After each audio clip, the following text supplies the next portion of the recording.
పెరుగు, మజ్జిగ ఇవి అంటే మన పొట్టకి అంత హాయినిస్తాయని అందరు చెప్తూ ఉంటారు. ఎలాంటి గట్ ప్రాబ్లం వచ్చినా. దాన్ని రీప్లేస్ చేసేలాగా లేకపోతే దానికి సపోర్టివ్‌గా ఇంకేదైనా సూపర్ ఫుడ్ ఉందా? పెసరపప్పుతో కలిపి కూడా కర్రీ చేసుకోవచ్చు. ఆనియన్, పచ్చిమిర్చి హ్మ్. కొంచెం ఆనియన్ కూడా ఎక్కువ వేసుకోవాలి. హ్మ్. వేసేసి కొంచెం మగ్గిన తర్వాత పెసరపప్పు నానబెట్టిన పెసరపప్పు వేసేసి హ్మ్. అది హాఫ్ మగ్గిన తర్వాత చక్కగా మునగాకు వేసేసి నీళ్లు చల్లుకుంటూ లైట్‌గా సాల్ట్ వేసి హ్మ్.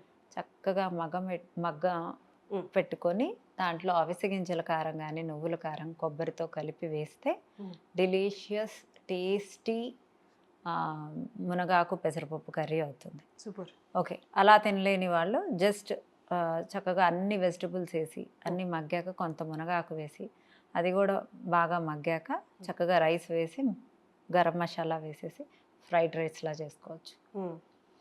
కొంతమందికి అంటే అదర్ కంట్రీస్‌లో వాళ్ళకి ఎక్కువ మునగాకు దొరకదసలు. హ్మ్. అవైలబుల్లే ఉండదు. హ్మ్. అలాంటి వాళ్ళు మునగాకు పౌడర్‌ని యూజ్ చేసుకోవచ్చు.